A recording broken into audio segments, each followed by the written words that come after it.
RFK Jr., right? I don't think Trump wins without RFK Jr. coming on board. I don't think so either. I think that was a big one. That was a big one. I think that's the biggest one. It was huge. Yeah. But the Democrats, they didn't want to do it, right? Because they're doing some kind of whatever. They're doing purity test. I don't know what the deal is with those guys. But RFK Jr., he's like, because he's also, I think, kind of realist. And I think you could see it happening right now. He's like, I actually truly, I don't really stand for any politicians to be quite honest, because I think they're there to serve us and we're their bosses. Like, I don't need to praise them in that kind of way. But I think RFK Jr., in my opinion, at least what I've seen so far, he does actually believe what he believes, and he's trying to do what he set out to do, which is, I'm trying to fix the system, the health system here in America. And I have some unorthodox, uncomfortable ideas. But if you look at what he's doing, he's actually trying to do that. Like the other day I saw him, he's like, hey, we're going to reform the FDA. We're going to try to get rid of this like GRAS certification, which is generally recognized as safe. Basically, the companies can self-certify their ingredients. They say, hey, this ingredient's safe. We did our own testing. Here you go, FDA. And FDA just says, cool, we got it. And then it's approved. And so he's like, that's a loophole. Like we shouldn't be allowing that. So he's actually trying to do those things. And part of the things too, which is, obviously controversial, to say, hey, are these vaccines actually good for America, right? Is it actually good for the overall health? Or is it just good for some portions of the population? And that's more of like a moral debate at times. But I think he is one of those people that has a large following because he does believe what he believes in. And so then that, and the Democrats, they didn't want to they said, oh, that's going to maybe hurt us in some ways. They didn't want to win. So they didn't get him. They didn't want him. And I think they'll have to figure out going forward, like how they're going to win. I think right now, if I were to make some kind of like political analysis, which nobody should listen to, by the way. Oh, except that's your profession. Yeah, except nobody should listen to my political analysis. Is that I think right now they're just banking on Trump sucking so bad that they'll pick up, seats in the next midterm, and they're really relying on the other team, like basically fumbling the ball, which I'm not sure if this is the best strategy. I don't know, from a sporting perspective, I think you should go out and try to win the game versus trying to let the win come to you. I think RFK is interesting because just a quick break before this video continues. If you haven't signed up for Soju yet, go check it out, soj.oo. It's a social discussion platform that we've created. That's where the community is hanging out. Definitely worth checking out, soj.oo. Also, if you're not subscribed to the channel yet, do it now. What are your thoughts about RFK? Well, he campaigned as this populist guy. But he's a Kennedy.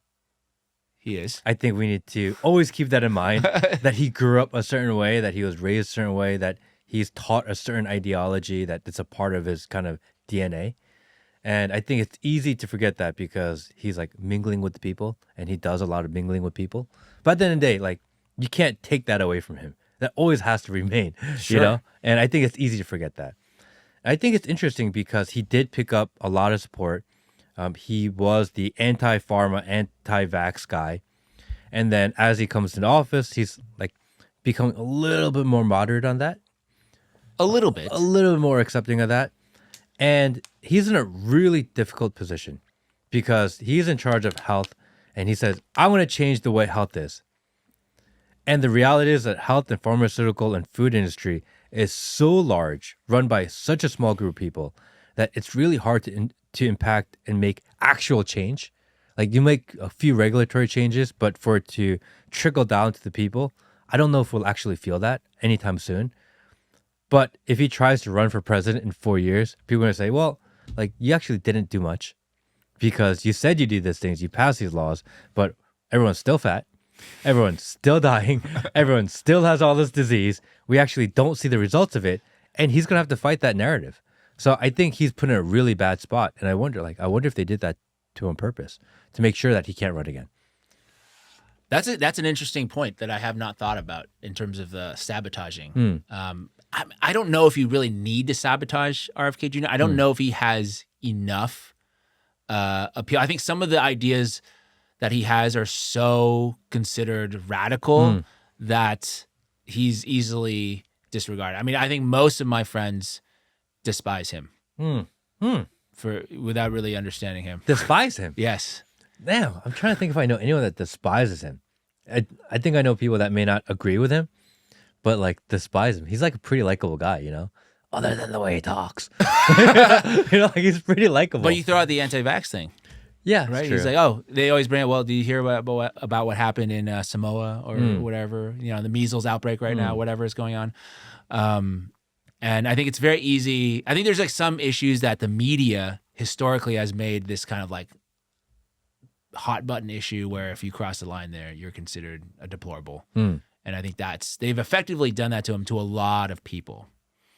And I don't know if I don't know if the Republican, I don't know if they need to like discredit him. I think what Trump did more or less was like a very pragmatic deal. Said, hey, I'm going to put you in there, which I think is already kind of, I was actually shocked. I don't know if you were shocked by that. I didn't think he would get that job.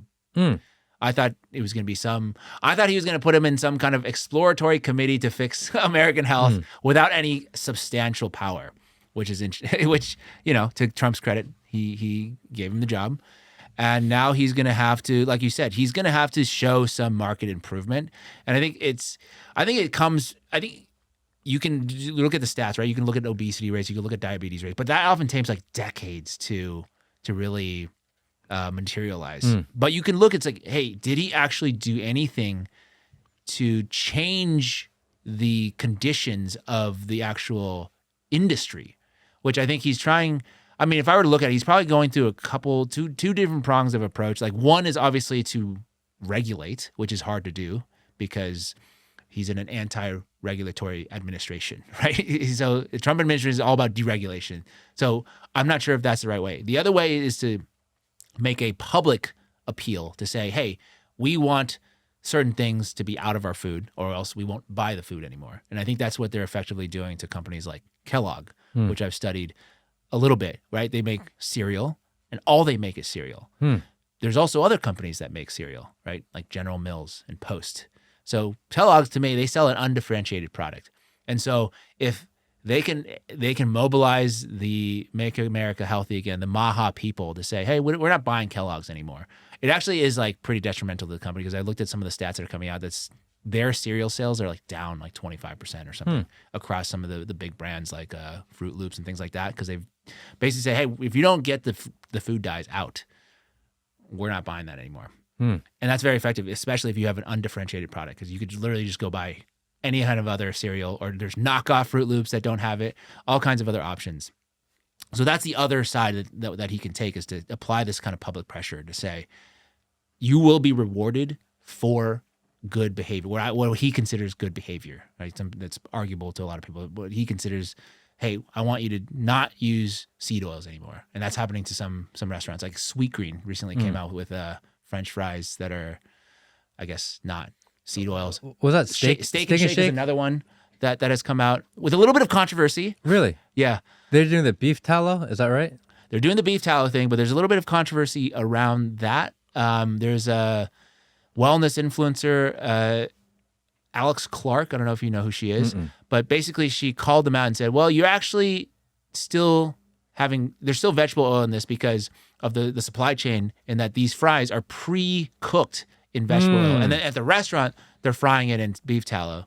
But then in terms of like because those fries are always like, pre-processed. And even the beef tallow has like a bunch of additives in it. Okay, so now that kind of, to your point, goes to show the complexity of the food system that we're in, the supply chain. You make one regulatory change and then they just change the rules to skirt that one regulation, but they don't actually make change. And if you do that over and over and over again to all these regulations, like when they banned Red 40 or whatever it was, everyone thought, oh yeah, finally it happened. And then you find out, no, actually, it goes into effect in 2 years. So they have 2 years to figure out how to circumvent that law. And they'll probably just make a new additive that is, let's ban red. I think it's like Red 3. It's like, oh, instead of Red 3, we'll use Red 17. I don't know what these things are, but like, you know what I mean? They'll just find something else. Yeah, they'll make one molecular change so that it doesn't officially apply to them by letter of the law, but yet they're still able to achieve what they want. And I think that's what historically these companies have done.